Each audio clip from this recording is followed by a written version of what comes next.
In today's video, I'm going to show you my full railroad radio scanner setup that I use while rail fanning, the scanner, the antenna, and all of the wiring and installation that I did in my Toyota FJ Cruiser. Let's get right into it.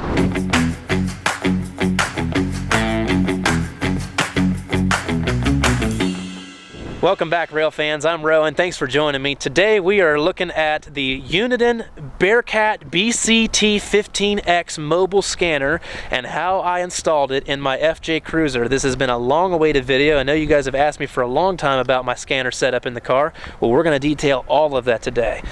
We do happen to be set up today at a place called Rockland Road Railroad Crossing here north of Front Royal, Virginia on the Norfolk Southern Hagerstown District main line, hoping to catch some trains while we're here taking a look at the scanner today.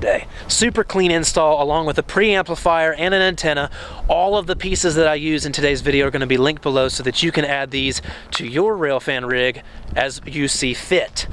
Shot this video over a couple different days, so you're going to be able to tell that.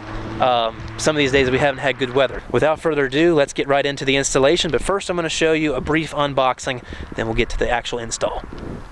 Okay, so I have already done the legwork of unboxing and ripping apart plastic and all that other fun stuff that everybody else likes to show that I think is completely pointless. Let's get right into this. We have several pieces here. This first and foremost is your scanner.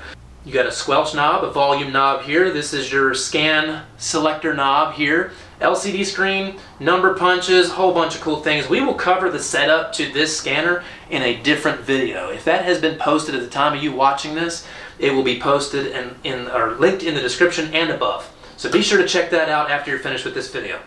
But let's look at the back for a minute. This is the important part. We have a couple things going on. This is your BNC antenna connector. This green port here is a recording port. You can use an attenuator cable and plug it into a recorder. The black port is an external speaker port. DC power input right here. What we're going to be using today is this final port right here. This is the power for your wiring harness that comes with your scanner. This end right here, okay? It consists of a red, orange, and black wire. Come on, focus up, there we go. You are going to not need the orange one in today's video, okay? You can use the orange one. What that basically does is it allows you to control the lighting settings on this LCD with your car interior lights. I didn't want that. You can also control it from this knob right here and just adjust it. Finally, you have a mounting bracket. Slides right over it like this. Two little knobbies go in like that. So check out the playlist that this video is in, because we're going to go over a lot of these things that aren't covered in today's video. But without further ado, let's get started on the installation. So in order to wire the scanner here, which is where I want to do it, I need the red wire to go into this fuse box with a fuse tab. We'll run this a different direction. Obviously we're not going to bring it through this cover, but I'm going to hook the red wire in here and hold it. And now we're going to touch this here to the grounding bar, and we'll see if this scanner doesn't come on. Let's see if it does. So we got the ground wire attached. I'm going to put that paneling back.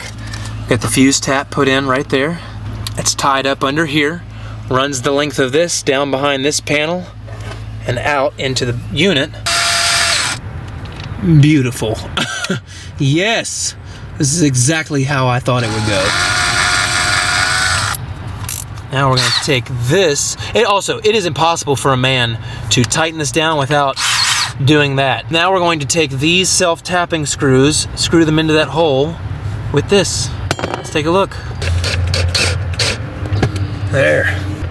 That ain't going nowhere. Look at that. Look at that. That's exactly how I want it to hang in there. Just like that. Train brake. Here comes one.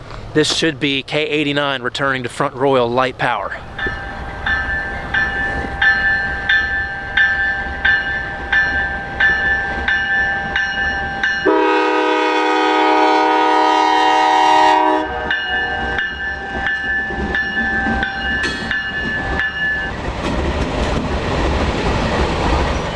As for the antenna that I use, I chose the RailScan gain antenna from Railcom. That's linked in the description below.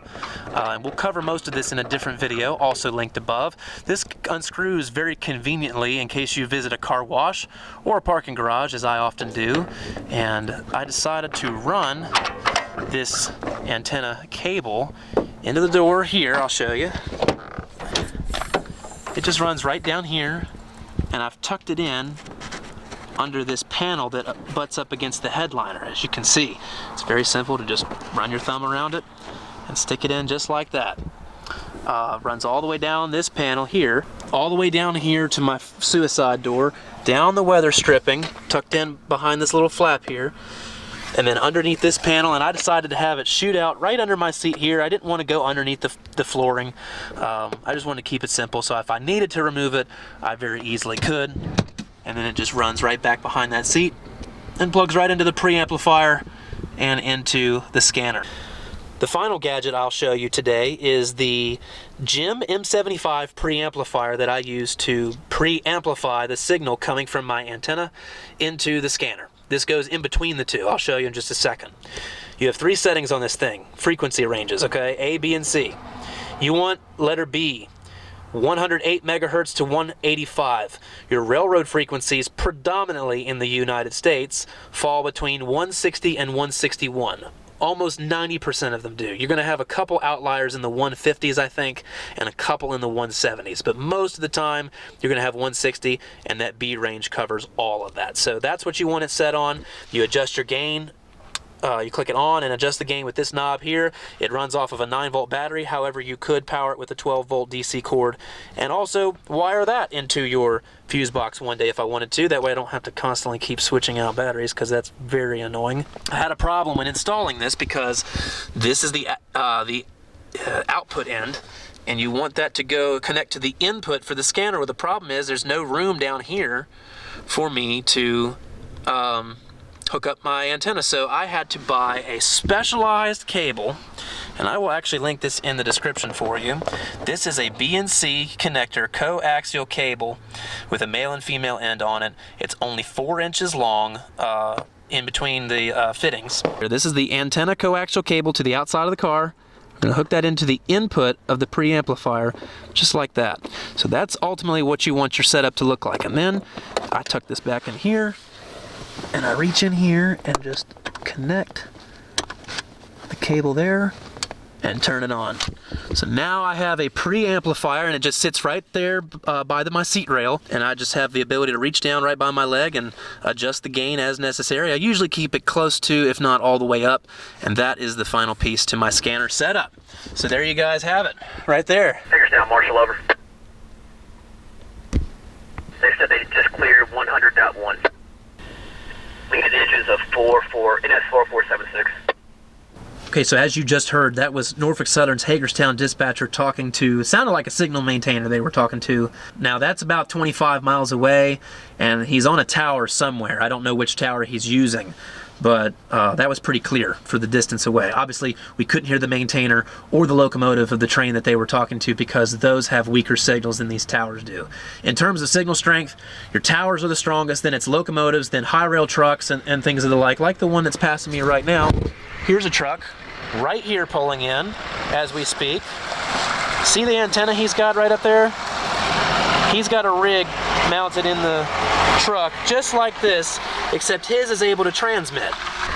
That was very convenient timing while I was talking about that.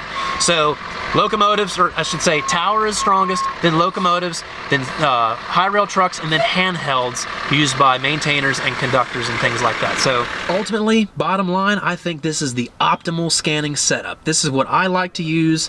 This scanner is prosumer to consumer. It's not the most professional model out there, but it will get the job done from a hobbyist perspective, okay? I very highly recommend these things. I will be linking all of the tools, products, everything we used in today's video goes right below in the description, and future videos on how to set up the scanner and do all of these things are coming, and when they're posted they will be linked as well above, below, in a playlist. I hope this video has helped you. If you have enjoyed it, please tell me what you think. If you have any other ideas or you want to share how you hooked up your scanner into your car, be sure to send me pictures at Railfan_Rowan on Instagram, and leave me a suggestion for what videos you want to see in the future in the comments. Be sure to subscribe and check your notifications. Make sure they're still on. As always, from here in Front Royal, Virginia, thank you guys for watching. Be sure to stay safe. God bless and happy phone.